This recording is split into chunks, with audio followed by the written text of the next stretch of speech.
What's up, guys? Welcome to another episode of More Context. Today, we are going to be talking about one of the biggest infrastructure problems in this country that can legitimately ruin the United States' reputation in the next 4 years because of events that we have coming up, and is just a major issue in general if we compare ourselves to every other first world country on this planet. So let's get right into it. The United States has shitty trains. Plain and simple. Now, I live in New Jersey. I am part of the Northeast Corridor. It is probably the best place to be located if you want to travel by train.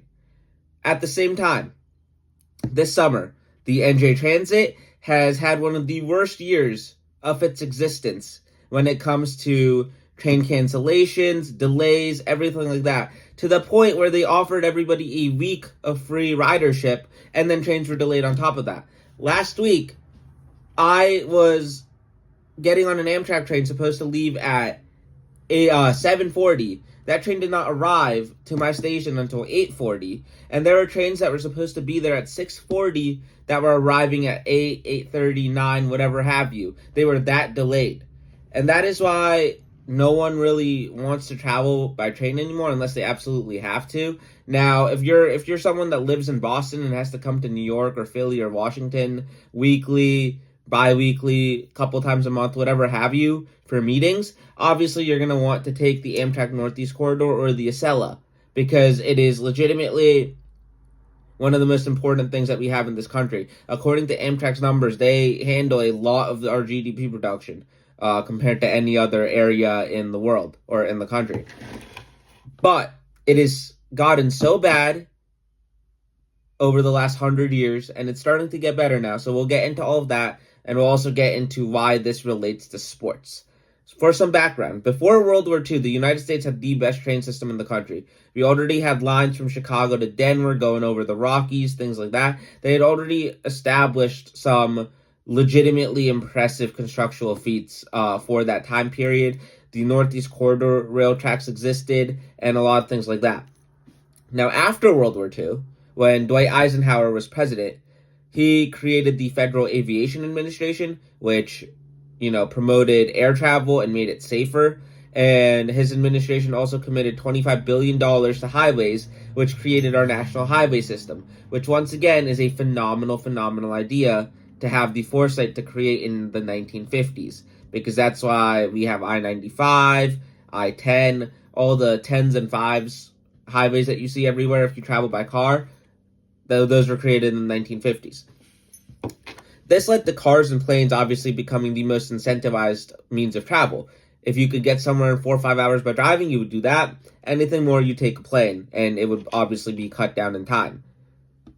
This replaced train travel completely, and if you really think about it now, like if you guys are watching this video, let me know in the comments or just think about it yourselves. When was the last time that you took a train to get her somewhere? Not on, vacation or anything. When was the last time that you took, a legitimate train, not a subway, a legitimate train? Now, I lived in Philly. My family lives in New Jersey. I commuted by train all the time to get home because I didn't have a car. I would either take the Amtrak or I would take the SEPTA, the Southeastern Pennsylvania Transport Authority Regional Rail, from Philly to Trenton, and then from Trenton to where I needed to go, I would take the NJ Transit. Sometimes I would get to where I need to go in an hour and a half. Sometimes it would take 3 hours, depending on delays and stuff. So I think I'm well versed to yap about this subject. However, in 1964, Japan, after it was completely obliterated in World War II, Tokyo was bombed again and again and again. Obviously, the 2 nukes were dropped. They launched the Tokyo Shinkansen, which is capable of hitting speeds of 130 miles per hour. For context, current Amtrak trains top off at 125 miles per hour, and they can't even go that fast in most areas because the track conditions are so bad. So that's how bad the U.S. train system is currently. Because you know how I said, oh, look how cool it was that the U.S. had trains in the 1920s? Yeah, we're running on the same tracks. The tracks have not been replaced. The Northeast Corridor is running on 80, 90, 100-year-old track sections, which is why it's so slow, which is why so many issues happen. Let's get into it. In 1965, Congress was like, oh, no, another country can't be better than us, especially Japan, because we just got done fighting them in a war. So they passed the High Speed Ground Transportation Act. A real mouthful, and sadly it got nothing done. It allowed the Secretary of Commerce to research how to bring those advances, what materials to use, everything like that, come up with a plan basically on how to bring high-speed rail to the U.S.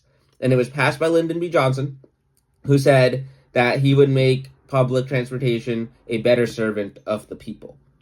However, conservatives, Republicans, they don't like spend money. Unless you know it's on guns. So, or the military, basically guns. So they did not want to pass this. So to appease them, the Democrats, Lyndon B. Johnson, basically said, we're going to partner with private companies and the government is not going to spend any money. Which basically meant that they were trying to run high-speed rails on tracks that were built in the 1920s, 15 years after the first cars started coming out in mass production. Shout out Henry Ford. That's how short-sighted their thinking was. That's how much they cared about not spending money, which really doomed America in this category of transportation for years to come, which we're still dealing with today. Because it didn't account for the fact that you needed new tracks to run high-speed rail. Japan, the Tokyo Shinkansen, brand new tracks after the entire country gets bombed. You do that. All the trains that you see in Europe, brand new tracks that you are able to run fast trains on, high-speed rail on. I was just in Europe this summer. I took a train from Amsterdam to Berlin, Berlin to Prague, Prague to Frankfurt, Frankfurt back to Amsterdam. Not once was a train delayed. Service was immaculate. The speeds were insane. Took 2 high-speed trains. That was some of the best experiences of my life. And if you haven't noticed already, I am a huge nerd for train transportation. I have been that way since I was a child. I was born in India. India's train network compared to the U.S. is a million times better in terms of connectivity of the entire country. We can get into cleanliness and, once again, delays and stuff like that on another date. But in terms of actual infrastructure, it is elite compared to the United States of America. So I have had a passion for trains my entire life. It was reinvigorated when I went to Europe. And every time I try to take a train in this country, I rage a little bit, as you all saw on the TikTok and the YouTube short earlier this week. But they funded 2 demonstration projects that did not work because they were like, oh, we need to do this quickly. Classic government bureaucracy. You got to do it quickly. We're not going to give you money. And we're not going to give you enough time to do what you exactly need to do. So they had a bad design. They had awful tracks they couldn't really run anything on. So both things that this act funded, ended up just being abandoned, one in Philadelphia, I believe. Now, some of these trains did hit high speeds, but it just wasn't feasible to run them on these same tracks as we were running passenger trains and freight trains on in the 1920s, once again. Then in 2000, Amtrak created Acela, their high-speed train. It's not really high speed. It'll get you there faster, but that's just because it skips some stations. It's not actually going any faster speed because the companies that were pitched to design this, they did it themselves, they built it themselves, they paid for it, and they did it in Vermont and Pennsylvania, so U.S. citizens would be applied, good paying union jobs, we love those. They couldn't actually build a high-speed train because these trains needed to be reinforced to withstand collisions with freight trains because they used the same tracks. On top of that, because the tracks are still so old, they can't really reach top speeds besides like one little sector in Massachusetts. So they really only achieved high speed because they were skipping stops, so they were able to cut down the time, which is why you pay extra for Acela. Now, it is a nice experience, especially now with newer trains, but we'll get into that in a second. It got so bad to the point that the French company that was making this train was calling it Pig in French. That was their nickname for the Acela, because it was slow compared to their standards. Other reasons why we see a lack of train transportation in this country, besides, just government malpractice, and so to speak, is the United States has a very heavy car culture. It has been that way since, once again, the Ford Model Ts in the early 1900s. Since then, we have had a very car-focused culture. If you look at Texas, it's like so sprawled out. Even New Jersey, like driving from North Jersey to South Jersey can take you 2 hours. It is deceptively small. So that is why we have just like a huge car culture. Like even in my town, every single week you'll see like car shows and stuff like that. It has just been that way forever, and it's very hard to change a culture, especially in the United States. Historically, if you look at European towns, because I believe Europe is probably like known as the best place for trains, all of these European towns, Prague, Amsterdam, Frankfurt, the towns are built around a town square. And it's very easy to put a train station near the town square, somewhere close to the town square, or recreate that town square-like atmosphere with the train station, which the U.S. doesn't have because the U.S. really developed in the late post 1945, post World War II. That was the peak time for U.S. development. So they don't really have that benefit of having little towns that were. And say you are nothing. They don't really have that benefit of having little towns that grew up around the town center or a train station. On top of that, we also have to deal with lobbying, which once again is the worst thing to exist in U.S. politics, just in the United States, period. This is not a political video, but that can be an entirely separate discussion. Lobbying sucks. The Koch brothers themselves, these two rich dudes, make all their money from oil. Since 1998, they have spent $195 million on lobbying congressmen, presidents, Republican groups, mostly. They have donated, they'll donate $45,000 to a Democratic group, and they'll donate like $100 million to a Republican group. That's kind of how their splits work. Since 1998, that's what they've done. They have spent $195 million lobbying your congressmen and your leaders. On top of that, they spent $139 million in contributions to super PACs and other things of that nature. They really, really, really, really, really do not want the U.S. to have good public transportation because it means that people won't be using their cars as much, which means less oil, which means they're not lining their pockets with cash. That is one of the bigger issues and one bigger impediments to this happening. So now, this has been a pretty negative start. I've been overly critical of the U.S. government in various stages and just infrastructure in general. So now let's talk about if it's improved recently, because it has. In the first 3 years of the Biden administration, he has announced $30 billion of infrastructure money for rail projects, part of his Build Back Better plan and other legislation.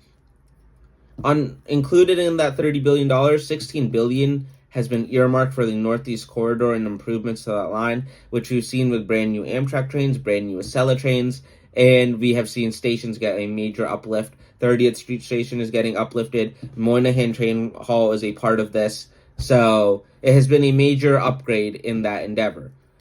Also, some new projects that have come up that people should know about is we have Brightline in Florida, which connects Orlando to Miami. 130 miles per hour is their top speed. So they're able to achieve early Shinkansen speeds. So this is still an advancement for the United States. And hourly departures, brand new trains. They run on eco-friendly power. They are not gas-powered trains. And from all accounts, it has been a very good experience for people. So the U.S. government, in collaboration with Brightline, is now building, once again, this is like a Brightline thing with some U.S. government funding. They're building a train line from Las Vegas to Southern California. And I say Southern California, not L.A., because the end station is actually Rancho Cucamonga. I believe that's how you pronounce it. And then from there, you can use your regional rails and connectivity to get to cities like LA and wherever else you might need to go. But that is still a huge, huge, huge, huge, huge development. As someone that flew to LA and then drove to Vegas for the Super Bowl and then took the bus back, having a train would have made my life so much easier because the bus legitimately sucked. You're stuck in traffic half the time. One guy, his seat was like collapsed in on him, so he was sitting crouched like this the entire time. And then driving, it's fine. It's one of the prettiest drives of all time, but you can just have a train go through it and get there in half the time, which once again boosts tourism for both cities. And all the little stops along the route, it will boost them. Now let's talk about why this matters to you, an average American citizen. Or, you know what, really quickly, for the international audience, for you guys, when you come here, if there's better trains, it's easier for you to get around. You don't have to deal with flying and all of this. It's a lot simpler. But for U.S. citizens, a couple different categories. If you live in the Northeast Corridor, these infrastructure developments, newer trains, if you're taking these trains, if you rely on them, they will get you there faster. It'll be a better experience for you, and you will obviously not have to deal with as many delays and cancellations once these tracks get improved. And this includes services like SEPTA, the New Jersey Transit, the Long Island Railroad, all of these things, because if an Amtrak train gets delayed, all of these trains get delayed too, because Amtrak gets priority because they own the tracks. So, when your NJ Transit train gets canceled and you can't get to the city to work on time, this is one of those reasons why. If you do not live in a city that currently has a lot of train service but is expected to get it, a city like Las Vegas, for example, or there are projects in the southern U.S. and the Midwest, there's a lot of projects in development currently. If you live in one of those cities, according to the National Association of Realtors, your home value can go up up to 150%. Obviously it will not be that for everybody, but from like 5% to 150% is their range. Even if your home value, if your home's valued at $500,000 and it goes up 10%, that's $50 in equity, or $50,000 in equity that you now have in your home, which is pretty damn good. On top of that, train travel is just a much better way to get around than what you currently have. And why is that? And this goes for every U.S. citizen. If we have efficient, reliable public transportation connecting major hubs in the city or in this country, obviously the Northeast Corridor is pretty connected. That's both Boston, New York, New Haven, Connecticut, Philadelphia, New York, New Jersey, Baltimore, Washington, D.C., and it goes a little bit further to cities like Roanoke and Newport News too, I believe. But you have all these cities connected, right? If that happens for other cities in the U.S., Chicago Union Station is getting a major facelift as part of this infrastructure plan as well. You connect those cities with each other and make more reliable rail networks. It reduces the reliance that we have on automobiles in the automobile industry, which will reduce the demand for cars. It will reduce the demand for gas. Now, if you've ever taken an economic class, you know that if demand goes down, supply goes up, because all of these cars have been produced, all of these cars have been made, oil has been drilled and refined and everything else. But, in 3-4 years, if we have better public transportation and more people are using that, obviously it's better for the environment, but some people don't think that's a real thing because, they've been brainwashed. But even then, just because of low demand, the supply goes up and prices come down. Which means that your car prices will go down, your gas prices will go down, and it will be a lot more affordable for you, even if you want to keep your car. And that's not even including the impact that electric vehicles will have on this country and this economy in the next decade. Now let's talk about how this relates to sports, because after all, this is a sports channel, and I love economics, I love infrastructure, but we have to figure out a way for it to relate to sports. And luckily for me, this relates to sports in a major, major, major way. The United States is hosting the two biggest world sporting tournaments in the next 4 years. We are hosting the 2026 World Cup, and we're hosting the 2028 LA Olympics. Our current infrastructure will not be able to support the traffic that comes through for that. Just the World Cup alone, it happens in 2 years. We're 2 years out from it. 1 million people went to Qatar. Over 1 million people actually went to Qatar in December to a fairly unknown country with a questionable human rights record. How many people do you think are going to come to the United States of America in June, when it's summer vacation for almost the entire world, to not only go to the games, to do all their tourist attractions and make it one big trip? How many people do we think that's going to be? It's going to be a lot of people. And matches are going to be played in 11 cities around this country, 3 of them being in the Northeast Corridor, with Philadelphia, Boston, and New York, New Jersey at MetLife Stadium, where the final is going to be. They need improvements. That's a big reason as to why all of this is happening, because just from a New Jersey resident, there's currently no direct train line from Penn Station, the busiest station in America, to MetLife Stadium, one of the busiest stadiums in America.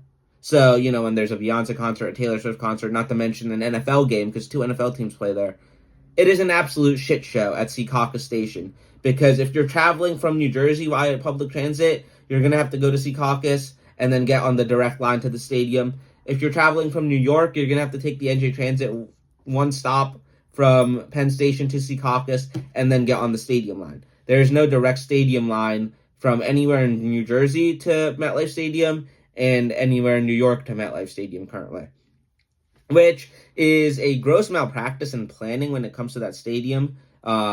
We can get into an entire discussion as to how awful that stadium is another day, but that is a basic thing that needs to happen, and I hope it does, because it will be an absolute abomination if it doesn't. And then, we talk about the LA Olympics. Now, organizers, the mayor of LA, they have consistently said that they want LA to be a car-free Olympics, just like Paris was able to accomplish. Now, LA, the first thing people think of when they think of LA is traffic, because everybody there has a car. It is, once again, a very car culture dominated city. So it's going to be very hard to be able to build enough public transport to handle this.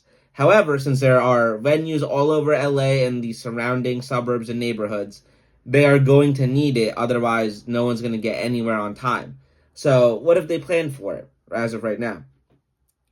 They have this project called 28 and 28, where they're trying to accomplish 28 different infrastructure projects, ranging from like a new bus route to expanding subway lines, metro lines, things of that nature. Currently, they've completed construction on 5 out of 28, but they've also realized that, after COVID, with remote working being a possibility, they're going to encourage people that would normally have to travel to work remotely during the Olympics for those 2 weeks, which makes sense. There's also a couple other initiatives, like one lane on the freeways is only going to be for buses and public transport, which will help. But they are putting a major emphasis in the next 4 years on building this out. I think it should be possible with the way it's headed right now. And I think this will also be greatly beneficial to the city of LA, because transit ridership has not recovered after COVID. 2023 ridership was 85% of what 2019 ridership was on public transportation in the city of LA. So building it out, making it easier to commute without a car would be very beneficial to that city and that economy. Because once again, if you cut down a commute to work by even a half hour one way, depending on what it is in LA or any other city, that's an extra half hour that people have to work and an extra half hour that they have to spend money on the back end.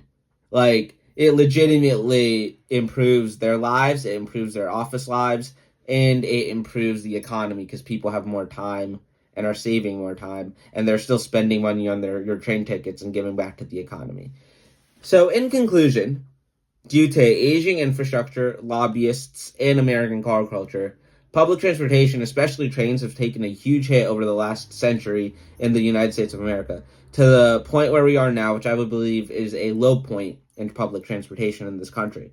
However, because of a renewed significance put on public transportation by the Biden administration and most likely the Kamala Harris administration if she wins, we should see an improvement from that.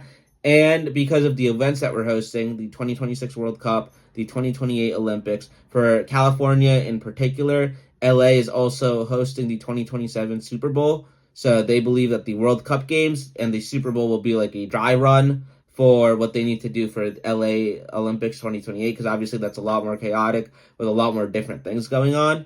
So because of all of these things, public transportation should see an increase in attention, in money, and in private projects, because companies like Brightline have realized that there's a lot of money to be made if you can do a good job. So hopefully we see an improvement soon. Let me know what you guys think of this video. Let me know your thoughts in the comments, and we will have another episode of More Context next week. Peace.